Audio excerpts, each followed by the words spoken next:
Kalau Betul. pihak keempat itu apakah brokernya broker gitu Pak ya? Atau gimana Pak? Pihak keempat Kalau ini? pihak keempat ini ceritanya agak sedikit berbeda, Pak Dodi. Oh berbeda, Jadi gimana Pak? gini, kalau kalau biasanya perusahaan-perusahaan yang menggunakan jasa 4PL itu adalah perusahaan-perusahaan yang eh, dia punya jaringan ekspor impor yang lumayan besar.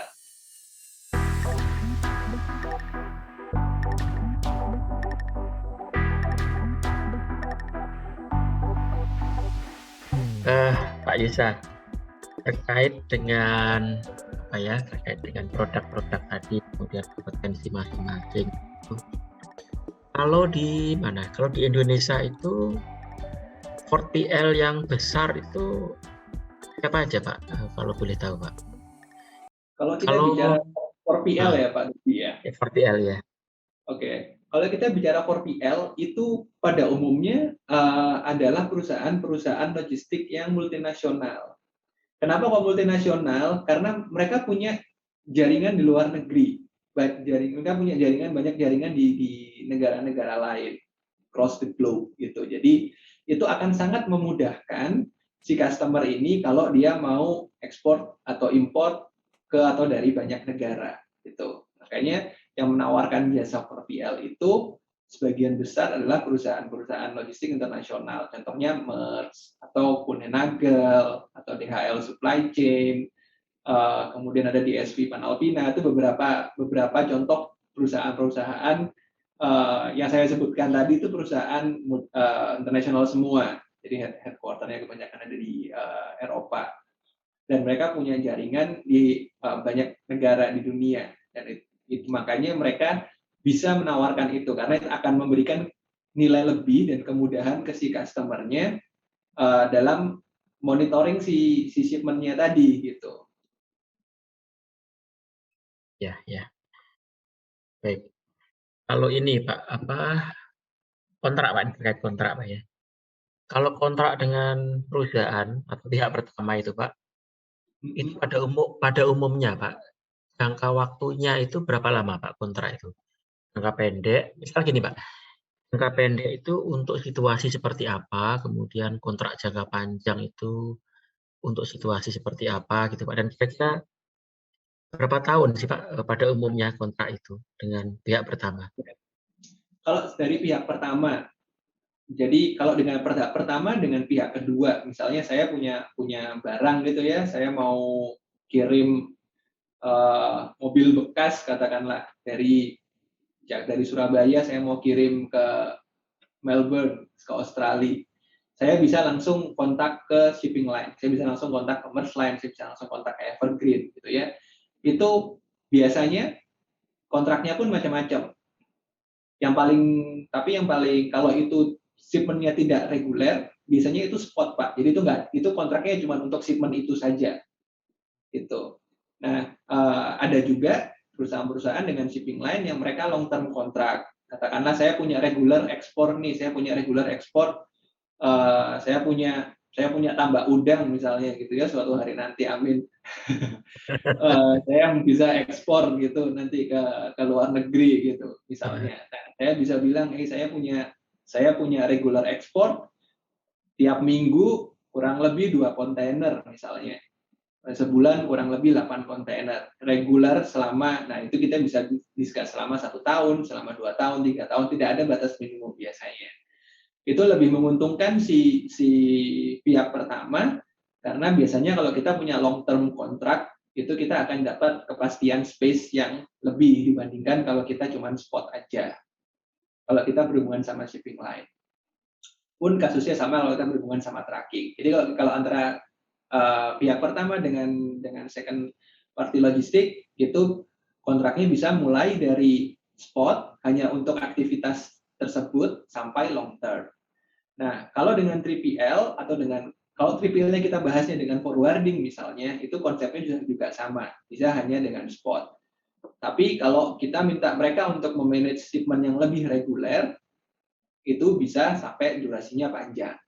Jadi antara first party logistik dengan second party logistik sampai third party logistik itu kontraknya bisa mulai dari spot saat itu saja sampai long term.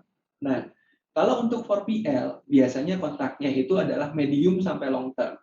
Dalam prakteknya itu kurang lebih minimal 5 tahun kontraknya. Kenapa? Karena tidak akan menguntungkan kalau kontraknya cuma 1 tahun. Effort yang, karena saya bilang tadi, pada saat kita approach ke customer, itu kita akan duduk bareng nih. Pada saat customer sudah agree, misalnya, oke, saya akan pakai MERS sebagai 4PL service provider saya, gitu. Nah, dari situ kita akan duduk bareng, kita review existing prosesnya seperti apa. Bagian mana yang akan dikerjakan oleh 4PL. Nanti skopnya 4PL sejauh mana. Nah, itu harus duduk bersama, kemudian kita diskusi. Nah, dengan effort yang besar seperti itu, tidak akan menguntungkan buat kedua belah pihak kalau kontraknya misalnya katakanlah cuma 1-2 tahun. Gitu. Jadi biasanya itu kontraknya 5 tahun, sampai bisa lebih. Jadi memang kontraknya itu selalu long term, gitu. Kalau untuk 4PL, gitu. Karena melihat effort yang dikeluarkan di depan, kemudian melihat value-nya yang ditawarkan, juga itu tidak menguntungkan buat kedua belah pihak kalau cuman short term. Gitu Pak Dodi, kurang lebih. Ya, ya. Kalau ini Pak, record yang sempat Pak Yusa tahu gitu, kontrak perusahaan gitu, terlama yang pernah terjadi itu berapa tahun? Well, kalau yang lebih lama ada Pak, tapi jadi kalau di MERS itu kita banyak pegang klien-kliennya itu adalah klien-klien retail.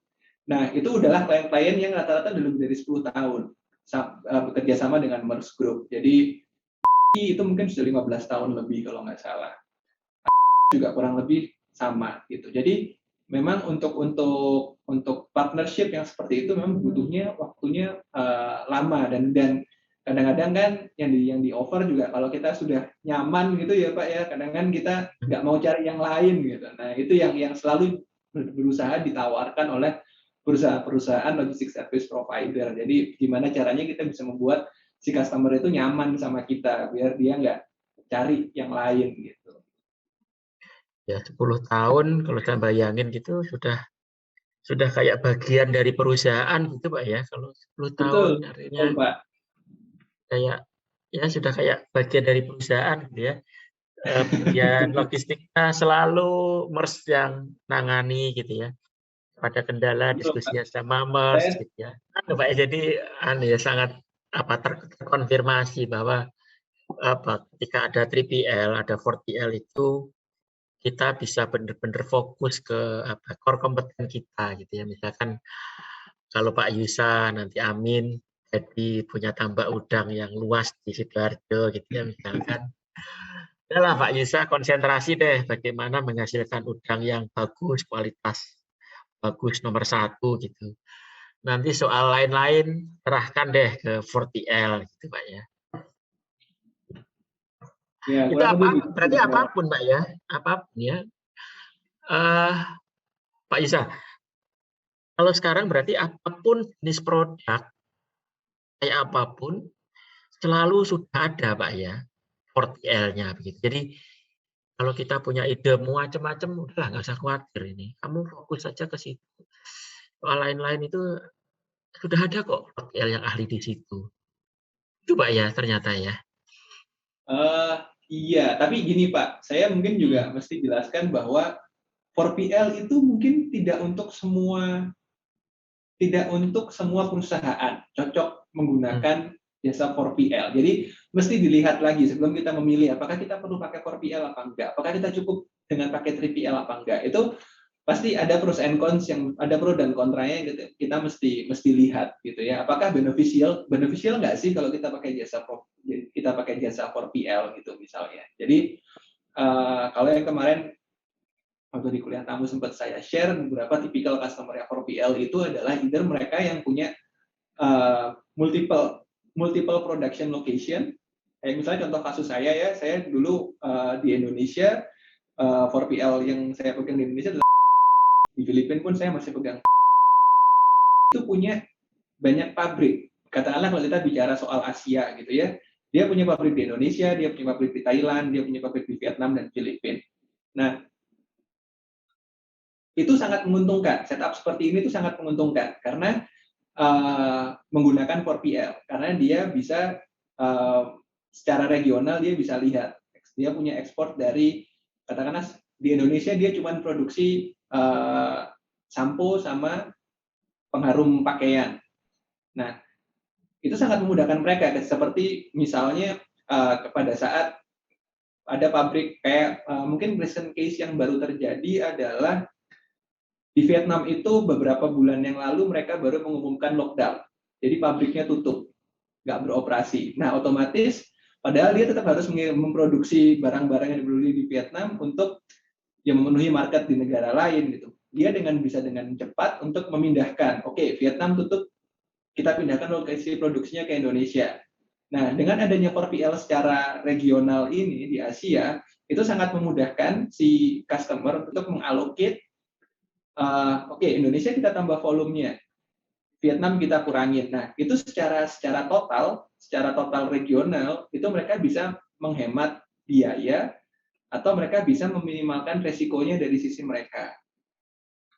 Kalau misalnya kita hanya punya produksi di Indonesia, tapi kita ekspor ke banyak negara dan di banyak negara udah langsung ke end customer-nya misalnya. Apakah perlu 4PL? Nah, itu kita mesti lihat lagi. Makanya penting untuk 4PL itu paham pain point-nya apa sih masing-masing customer ini. Karena solusi yang ditawarkan bisa saja beda. Bisa saja kita datang ke mereka dengan, oh ternyata sebenarnya Bapak nggak perlu jasa 4PL. Kita bisa menawarkan service yang lain gitu. Misalnya mungkin 3PL aja cukup. Atau kita jual 3PL dengan tambahan monitoring yang seperti apa gitu. Jadi kembali lagi ke situ Pak Dodi. Kalau ditanya apakah bisa dilakukan setupnya 4PL, jawabannya bisa. Tapi apakah itu menguntungkan untuk si customer-nya untuk menggunakan service 4PL? Nah, itu yang harus butuh review lebih lanjut lagi. Baik.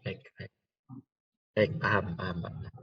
Nah, Pak, kalau misalnya tadi Pak ya, kalau 4PL ini menangani apa? Sudah jangka waktu lama gitu ya, naik dari 10 tahun bahkan lebih gitu ya. Nah, Pak, bagaimana dengan kerahasiaan, Pak? Jadi kan akhirnya kan kayak apa? Merz itu tahu banyak Pak ya tentang rahasia Nike Pak ya. Tahu data Betul, Pak. Nike, terus dia itu supplier-nya di mana, konsumennya apa dan macam-macam lah, tahu banyak lah gitu. Nah, gimana Pak itu? Apakah ada kesepakatan atau mungkin ada kejadian menarik itu Pak yang bisa Pak Yusa ceritakan terkait dengan apa ini, keamanan data Pak ya? Karena kita kalau menggunakan jasa tidak kita sendiri, ada pihak lain kan mau nggak mau kita sharing tuh Pak ya, sharing rahasia kita yang mungkin data sensitif gitu ya. Gimana Pak itu? Iya, itu betul sekali Pak Dodi. Jadi salah satu poin penting juga yang mesti digarisbawahi adalah confidentiality, kerahasiaan, terutama kerahasiaan data. Terutama untuk service 4PL misalnya, saya pegang 4PL. Saya pegang di 4PL itu saya punya rate untuk shipping line. Jadi saya tahu rate untuk rate-nya misalnya kontraknya dengan Evergreen untuk lane dari katakanlah dari Vietnam ke Jakarta, dari Ho Chi Minh ke Jakarta itu per kontainer berapa. Terus kemudian mereka punya shipping line yang lain, misalnya APL atau CMA CGM, itu rate-nya berapa. Nah, data-data itu kita punya. Kalau kita tadi Pak Dodi mencontoh factory-nya ada di mana aja. Masing-masing factory ini produksinya berapa banyak. Nah, itu kita juga punya datanya. Nah, di situ yang namanya confidentiality. Nah, kalau di perusahaan saya, atau saya pikir ini juga praktek yang umum di mana-mana, pada saat kita, kalau kita keterima gitu ya, kemudian sebagai karyawan, kemudian kita pegang posisi 4PL, biasanya ini hanya terdiri di 4PL, dan beberapa 3PL dengan long term contract, itu kita disuruh tanda tangan, Pak. Namanya non-disclosure agreement. Jadi ada data-data, ada poin-poin di situ yang kita harus dengan secara bawah sadar paham untuk tidak share data ini kemanapun, termasuk ke internal. Jadi kalau saya di Merz itu kan kita punya bisnis unit shipping line juga, kita nyebutnya Merz Line. Nah, Merge ini adalah direct kompetitornya Evergreen misalnya. Saya punya nih rate-nya Evergreen dari Jakarta ke Shanghai misalnya. Tapi saya nggak boleh nih bocorin, karena kan ini jadi rahasia ya. Saya nggak boleh bocorin rate ini ke teman saya salesnya Mergeline gitu. Nah itu ada beberapa kerahasiaan data yang memang sangat-sangat di sangat-sangat ditekankan bahwa itu tidak boleh di share gitu Pak Dodi. Bahkan tidak hanya keluar Pak ya, ke internal pun itu dijaga Pak ya. Betul Pak, internal pun itu dibatasi untuk kita boleh mensirkulasi informasi-informasi itu. Dan itu kita ada remindernya tiap quarter, itu saya disuruh ikut training untuk ngingetin lagi ini adalah informasi-informasi yang tidak boleh di-share gitu. Hmm. Lama saya nggak dengar istilah tadi non disclosure agreement, NDA Pak ya, NDA. NDA betul Pak. Non disclosure. Nah Pak, terus kemudian ini Pak di third party logistik ini kan apa ya, membantu pihak pertama untuk menyampaikan produk gitu. Nah Pak, salah satu nih Pak, kadang yang apa ya, yang dibilang di buku lah Pak, teori gitu ya, itu begini. Bahkan kalau kita pakai 4PL atau TPL, itu bisa bahkan lebih murah jika dibandingkan itu dikerjakan sendiri. Nah, itu gimana Pak penjelasannya? Wong minta tolong ke orang lain kok bisa lebih murah itu. Iya, jadi Gimana gini Pak? Pak, sebenarnya kalau ini kebanyakan terjadi kalau misalnya oke, kalau kita ngomongin ekspor impor tadi yang Pak Dodi bilang, itu banyak pihak yang terlibat dari tracking, customs broker, sampai ke shipping line. Saya coba ambil contoh shipping line-nya aja gitu ya Pak. Nah, si shipping line ini itu transparansinya belum sebagus kayak tiket pesawat komersial yang kita bisa cek ke Traveloka anytime kita jadi beli atau cuma mau lihat-lihat aja udah bisa tahu harganya berapa gitu kan. Nah, kalau shipping line itu faktornya banyak untuk dia mengeluarkan harga. Nah, biasanya kalau saya perorangan atau saya perusahaan CV kecil gitu misalnya, saya datang nih ke Merge Line, ke Merge, saya butuh satu kontainer 40 untuk ekspor dari Tanjung Perak ke Ho Chi Minh misalnya. Berapa rate-nya? Nah, dia akan kasih. Dan saya cuma ngarang ya Pak, katakanlah $1.000 gitu. Nah, karena apa? Kenapa saya dikasih rate $1.000? Karena ya kita nggak punya regular shipment, kita mungkin kondisi marketnya juga sedang sangat tight, makanya kita dikasih harga $1.000. Nah, lain kasusnya dengan 3PL atau forwarding. Si forwarding ini dia biasanya udah punya kontrak jangka lumayan panjang atau jangka panjang dengan shipping line. Misalnya saya beli lewat DHL Global Forwarding. Nah, DHL ini sudah punya kontrak dengan Merge misalnya untuk shipment ke banyak negara gitu ya. Nah, kalau tadi saya langsung datang, saya dikasih harga $1.000 karena saya nggak punya regular shipment dan segala macam. Sementara kalau saya lewat DHL, si DHL ini udah punya kontrak, dia udah bisa menjanjikan ke Merge bahwa hey, saya punya untuk lane dari Jakarta ke Vietnam, saya punya ini sudah saya kunci, saya punya minimal 100 kontainer per bulan. Otomatis negotiation power-nya akan lebih kuat dia gitu kan. Nah, bisa jadi dia punya rate dari Merge itu katakanlah $500 per kontainer. Tadi saya dikasih sama Merge $1.000 per kontainer. Nah, si DHL ini otomatis dia jual ke saya pasti dia nyari untung juga gitu kan. Dia bisa jual ke saya katakanlah jadi $800. Karena dia rate-nya dia ke Merge cuma 500. Nah, di situ gap-nya Pak Dodi. Nah, $800 ini buat kita lebih murah, buat saya lebih murah. Buat si DHL, dia udah dapat margin, dia sudah dapat keuntungan dari rate-nya dia ke si customer-nya. Buat dari rate-nya dia yang dia dapat dari merge lainnya. Itu satu. Nah, yang kedua, biasanya dari si 3PL ini dia akan lihat keseluruhan prosesnya.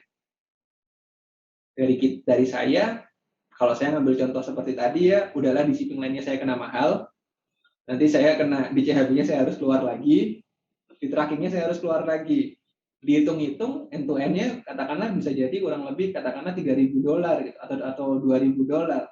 Nah, kalau kita lewat forwarding, nah mereka bisa nyari, oh aku si forwarding ini bisa ngambil keuntungan besar di sini, nanti mungkin keuntungan trackingnya dia kecilin gitu. Nah, akhirnya harga final yang ditawarkan ke si pembeli itu bisa lebih murah daripada pembelinya nyari satu-satu gitu, Pak Dodi. Kurang lebih gambarannya. Iya, iya.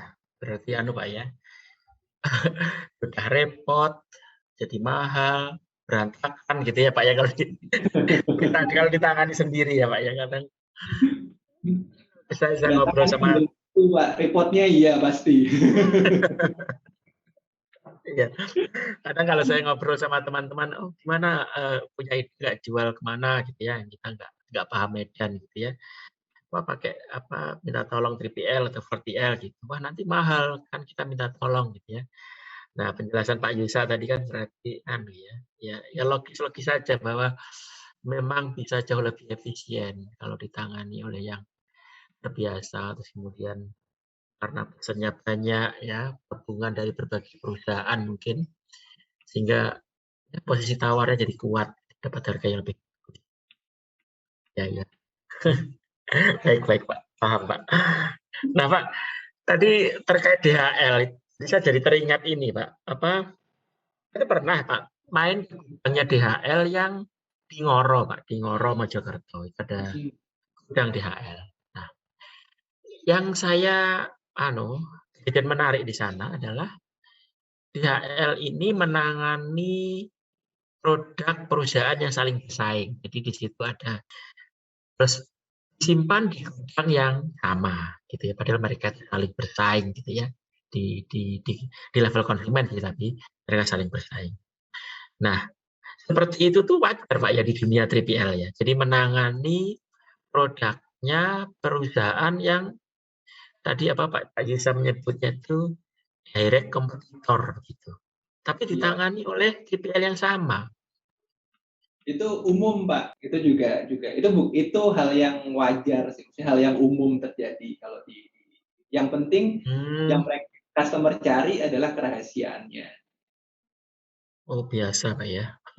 Ya, Ya, kalau saya customer pertama merasa aneh gitu, tetapi enggak, ternyata Pak, biasa. Atau biasa kalau ya di customer sana.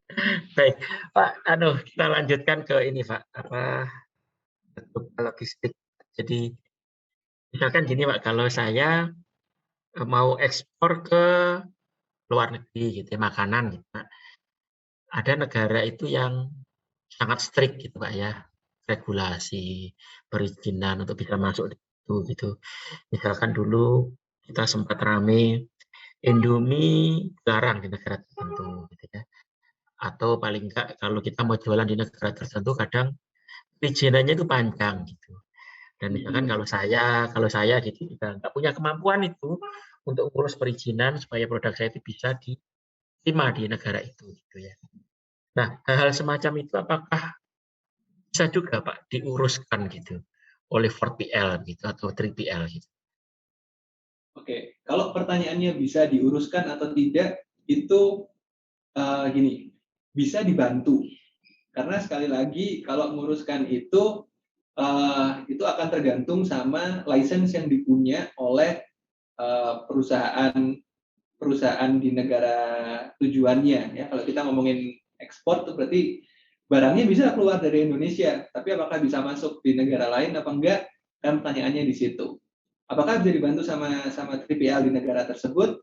Jawabannya bisa iya dan tidak, tergantung regulasinya di negara negara itu gitu.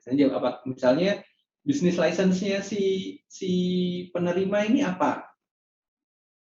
Apakah oleh negara tersebut misalnya distribusi makanan ini termasuk under license-nya si perusahaan menerima itu apa enggak?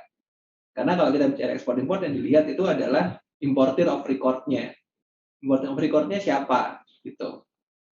Nah, kemudian kalau tadi Pak Dodi tanya apakah bisa dibantu oleh 3PL, pertanyaannya adalah siapa 3PL mana yang membantu? 3PL origin atau 3PL destination. Siapa yang harus minta bantuan ke 3PL tersebut? Apakah pengirim di origin country atau penerima di destinasi? Nah, itu yang biasanya diatur di Incoterm. Kalau kemarin kita sempat bahas sedikit soal Incoterm, customs clearance di destinasi itu tanggung jawabnya siapa? Tanggung jawabnya penerima kah atau tanggung jawabnya pengirim? Nah, kalau tanggung jawabnya pengirim, berarti pengirimnya yang harus memastikan sebelum dia kirim barang dari Indonesia, dia harus memastikan di negara tujuannya itu barang ini bisa dirilis nggak gitu. Jadi kalau misalnya dia butuh harus mengurus dokumen tertentu, dia bisa info ke 3PL yang di Indonesia misalnya. Hey 3PL Indonesia, kalian punya partner nggak? Misalnya saya akan ekspor ke Rusia gitu. Kalian punya partner nggak di Rusia yang bisa ngecek apakah barang ini bisa keluar nggak di sana gitu. Nah itu kurang lebih gambarannya kayak gitu Pak. Tapi kalau itu ternyata sesuai Incoterm-nya harusnya adalah tanggung jawabnya si penerima, berarti penerima yang harus mencari solusi karena tanggung jawabnya si pengirim sudah selesai pada saat katakanlah kalau shipment-nya FOB pada saat barangnya nyampe di port gitu. Ya, baik. Pak, terkait dengan Incoterm, saya waktu itu sebenarnya mau nanya Pak waktu kuliah tamu, tapi sungkan sama mahasiswa, pertanyaannya masih banyak sekali, jadi nggak sempat nanya. Ini Pak, di Incoterm itu kan kalau kita lihat ya diagramnya itu kan selalu dua pihak nih. Ada yang punya barang, penjual sama pembeli gitu. Terus kemudian penjual pembeli itu mensepakati Incoterm-nya apa yang mau dipakai, apakah FOB, apa Ex-Work atau yang lain gitu ya. Nah, proses itu Pak, itu sebenarnya siapa Pak yang menentukan Incoterm itu? Atau gini, 4PL itu berperan tidak ketika menentukan ini Incoterm ini sebaiknya ini atau itu gitu. Saya kok agak-agak kurang percaya kalau itu keputusan antara seller dan buyer gitu. Pasti ada saran 4PL atau apa gitu Pak di keputusan itu Pak. 4PL itu bisa memberikan masukan Pak, tapi keputusannya tetap di agreement antara buyer dan sellernya. Kenapa? Karena itu akan berpengaruh ke harga yang akan dibayarkan oleh buyer ke seller. Gitu. Jadi kalau semakin banyak tanggung jawab yang kita kasih ke seller, biasanya seller akan naikin harganya. Logisnya kan begitu ya Pak ya. Jadi kalau Ya, misalnya kita minta seller yang booking kapal, kita minta seller yang atur trackingnya, otomatis mereka akan minta harga yang lebih mahal daripada kalau semuanya kita yang urus di destinasi misalnya. Gitu. Apakah 4PL menentukan? Iya dan tidak. Yang jelas 4PL tidak memberikan keputusan. Keputusannya pasti ada di tangan mainly buyer-nya, tapi itu pasti sudah dengan agreement antara buyer dan seller. Gitu. Biasanya itu diskusinya antara sales-nya si seller dengan procurement-nya si buyer.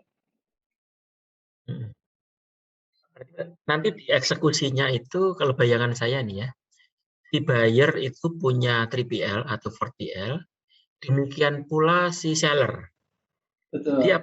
apakah di lapangan itu nanti interaksinya 4PL-nya buyer kerjasama atau koordinasi dengan 4PL-nya si seller.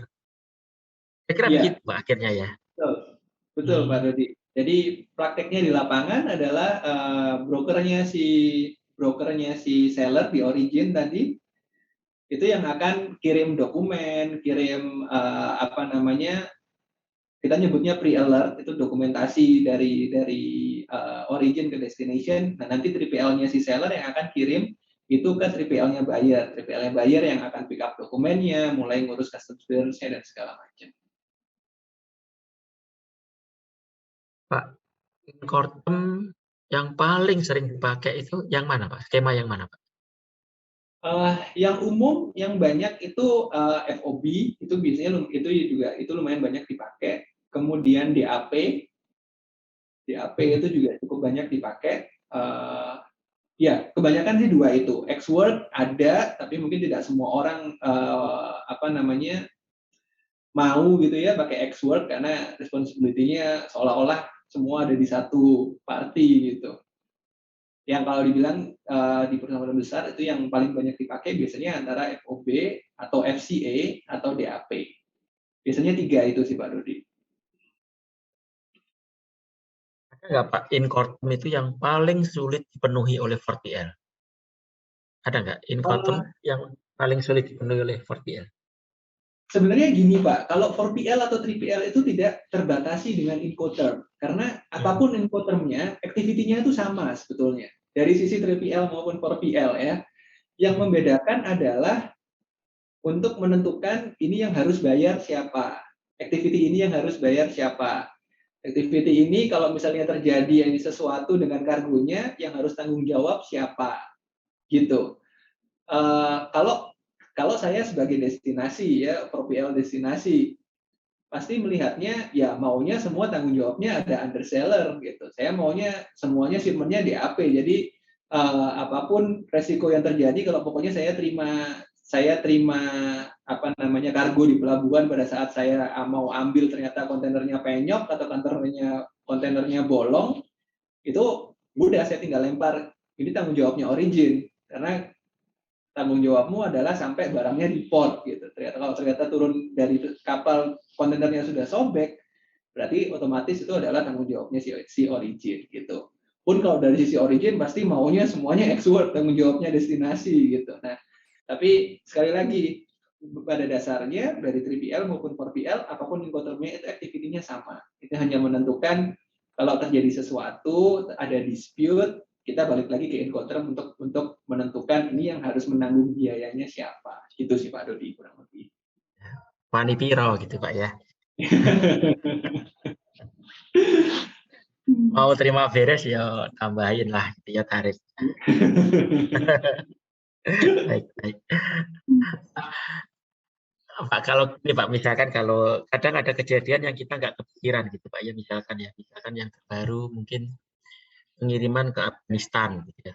Kemudian ganti ganti kepemimpinan gitu misalnya, pengiriman akhirnya terkendala gitu. Tetapi kondisi itu tidak terpikirkan oleh kedua belah pihak. RPL nggak kepikiran, pengirim juga nggak kepikiran gitu ya. Pernah nggak Pak terjadi begitu? Sesuatu kendala yang nggak jelas di kontrak gitu ya. Tapi ya itu terjadi. Terus gimana Pak itu penyelesaiannya? Apakah pernah seperti itu? Uh, Mungkin kalau nggak jelas di kontrak itu belum, terus terang sebentar sampai pengalaman saya belum ada yang sampai benar-benar kita nggak tahu siapa. Maksudnya belum ada yang sampai kita harus disebut berkepanjangan gitu. Karena memang kembali lagi itu kita balik lagi ke encounter. Nah, mungkin permasalahannya yang terjadi, yang sering terjadi adalah kalau misalnya ini kita sudah jelas, katakanlah saya sebagai importir gitu ya, terus incotermnya adalah DAP pelabuhan, berarti otomatis barang nyampe ke pelabuhan itu tanggung jawabnya udah pindah ke saya ke destinasi, nggak melibatkan sama sekali origin country gitu. Nah, ada pernah satu case di pada saat datang di saya pegang customer di Indonesia itu pada saat kita mau ambil barangnya dari pelabuhan itu ternyata kontainernya atasnya sobek lumayan besar gitu. Kemudian kita tanya ke origin, gimana kamu pada saat loading dan segala macam. Dia tunjukin foto-foto, oh nggak ada apa-apa, semuanya baik. Nah akhirnya kita panggil surveyor, kita ada join survei segala macam. Akhirnya kesimpulannya adalah ini kesalahan dari shipping line-nya karena pada waktu dia nurunin barang dari kapal ke bawah itu ternyata kontainernya nabrak sesuatu gitu. Nah itu tidak diatur di kontrak secara eksplisit karena Incotermnya menyebutkan ya begitu barangnya sudah nyampe di pelabuhan itu sudah selesai. Nah, tapi itu kembali lagi kita balikan, kita tetap melibatkan origin karena sesuai Incoterm itu masih tanggung jawabnya origin. Nah, origin yang akan berhubungan dengan si shipping line. Karena menurut si origin pada saat aku naikin barang ke kapal kontainernya baik-baik aja. Kenapa pada saat turun kok kontainernya tahu-tahu sobek, ternyata pada waktu diturunin ternyata pada saat dia diklaim itu ada goyang apa dia nabrak. Nah, paling kurang lebih seperti itu. Contoh lain yang banyak terjadi adalah misalnya kalau kita ngomong kenapa kok kontainernya lama dikeluarin dari port. Karena kalau kontainer itu lama duduk di port, itu ada biayanya, Pak Dodi. Namanya storage charges. Storage charges itu lumayan mahal. Dan storage charges itu hari pertama, katakanlah hari pertama 100.000, hari kedua 100.000, hari ketiga itu bisa 300.000. Jadi itu progresif naiknya. Dan semakin lama ya otomatis semakin mahal. Biasanya terjadi antara dispute antara pemilik barang sama 3PL adalah ini harusnya yang nanggung siapa, gitu. Antara 3PL dengan trackernya juga biasanya ini harusnya yang nanggung siapa. Apakah ini bisa ditagihkan ke customer, kalau itu kesalahannya customer, misalnya karena gudangnya customer penuh, akhirnya barangnya nggak bisa masuk, ataukah ini kesalahannya si 3PL, karena 3PL-nya telat memproses suatu dokumen, misalnya, akhirnya nggak bisa keluar, akhirnya harus duduk di port, ada biaya. Nah, itu yang kadang-kadang kontraknya lebih sering nggak clear antara pihak yang sama di destinasi atau pihak yang sama di origin. Tapi kalau antara origin dan destinasi, itu biasanya lebih clear pembagiannya, Pak Rudi. Ya, Pak, sedikit lagi nih Pak, relatif penasaran. Ini Pak, Pak tentang e-commerce Pak, e-commerce. Saya karena pandemik ini sering belanja online Pak ya. Ya, lihat-lihat akhirnya tertarik belanja gitu ya. Nah, kalau penjualan Tokopedia, Shopee gitu kan kalau nggak salah besar sekali Pak ya. Nah, kayak apa, toko-toko yang nggak punya distribusi lah pasti, nggak punya logistik ya. Nah, semua itu akhirnya peranannya 3PL sama 4PL mestinya. Nah, ada fakta menarik nggak Pak tentang e-commerce ini? Dan kira-kira ke depan gimana ini perkembangannya? Kita tahu misalkan Matahari sudah mulai tutup ya Pak ya. Kemudian Giant sudah mendahului dulu. Mungkin beberapa yang lain juga begitu gitu ya. Orang pindah ke online di mana itu semua barang harus dikirim akhirnya. Konsumen tidak ngambil barangnya sendiri gitu. Nah, itu kira-kira gimana Pak peran 3PL ke depan ini kok kayaknya semakin ya, makin nggak Nah, tergantikan gitu, semakin ya betul Pak. Dan itu nggak cuma di Indonesia Pak, secara global pun sama. Mungkin Pak Dodi sering baca di berita retail di luar negeri, Macy's, Target Store, itu semua customer-nya Merus juga beberapa sudah tutup tokonya, mereka beralih ke online. Jadi memang fenomena e-commerce ini terjadi di mana-mana. Nah, beberapa logistik service provider juga mulai melihat ke sana, walaupun skopnya dalam limitasi yang berbeda-beda gitu ya Pak. Kita mulai lihat bersama perusahaan-perusahaan yang menyediakan warehousing misalnya. Kita mulai lihat gimana kita bisa membantu fulfillment barang-barangnya. Jadi apakah barang-barang dari toko-toko kecil-kecil ini bisa kita kumpulin di satu tempat. Jadi pada saat ada order itu memudahkan. Juga lebih memudahkan untuk memonitor stoknya. Jadi kalau di Tokopedia itu kadang-kadang kelihatan barang tinggal 3, barang tinggal 2. Nah, itu bisa dibantu dimonitor dari fulfillment center-nya. Itu tahapnya masih ke arah sana. Tapi kalau saya lihat, sebenarnya, saya bilang tadi, banyak startup lokal itu yang sudah mulai membantu ke sana. Mungkin kalau familiar ada Paxel, ada Shipper, ada Cargotec, itu beberapa yang juga mulai melihat ke arah gimana mereka bisa membantu platform-platform digital e-commerce tadi untuk memfasilitasi ini gitu. Sekarang juga yang lagi rame adalah e-commerce ini membuka cross border. Jadi kayak Shopee, JDID, itu mereka udah ada cross border logistiknya sekarang. Mereka ngimport barang dari Cina untuk dipasarkan di Indonesia.